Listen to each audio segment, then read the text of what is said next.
How to play Hollow Knight with friends. Now in this video, I'll show you quick info about playing Hollow Knight with your friends online. So the very first thing that you want to do, of course, is once you successfully downloaded Hollow Knight via Steam, co-op or multiplayer mode is not actually available on Steam client. What you want to have to do is to download a separate mod, install it from the patch in Steam, and you should be able to access it. Now to enable multiplayer, all I have to do is to, of course, pause the game and you should be able to find the multiplayer mod.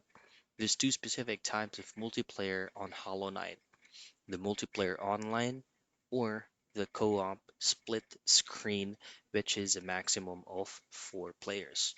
Now once you've accessed multiplayer mod on Hollow Knight, you can either choose to join a server or to host a server. On the next page, from the team selection, you just have to choose on designated part of the game and then just simply name your skin ID, apply skin, and you should be able to play with your friends. And that's it. That's how you play Hollow Knight with friends.